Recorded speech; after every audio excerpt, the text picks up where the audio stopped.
Wana zitaizo na supa mkuzia wana. Kuzia wana ni wana taizo. Chile. Muwakisa mbolofu wa zitaizo kwa supa kuzia wana. Taizo ni kuzia wana. Ni shosho. Yana atinda ifo hana tawange. Iya mkonyi sasa sino ndio ndarika piki chote chilira ni sawono mshomo tena. Niko ni kama kwecha 50. Yeah, Roma Beta 50.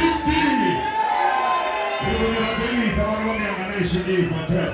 Niko ni rabeliza mkomanoni. Niko zika. So zino hii, niko doba na miza mmomu dedezi teacher my teacher. Anemu dedezi kanja chichibira wakumbira zanda kama mwe madogo tena. Uri kumbira voto siwa. Are you guys ready for Kenny Murabi? Nidiwa mzika ndio wate. Nidiwa rege, nidiwa mzika, nidiwa teacher my teacher. Wari msumichipinga ndena, nisumbera zanda, shoboni chambu bana, hawadogotera, kolbeta ali. Ukwemo, nikumbera voto siwa. Dokotera lapanga chanda zya chibira zone kage. Na dofara na kundunia me matanda. No, ni wana kasasa.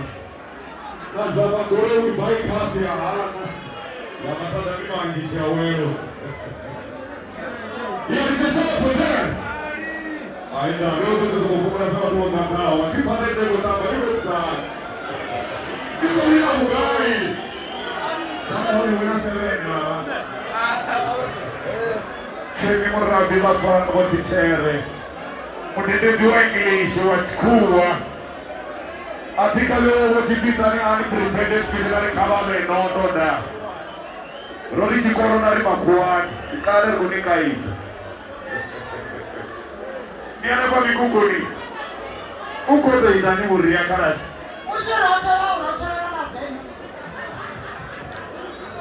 Mvura ya doge wana sabu dini bizena miya wana ningatonga ni kwa wanga na uzamba. Usiza kuku. Ndi uchira kasi. Ariba doko wala kosi muru.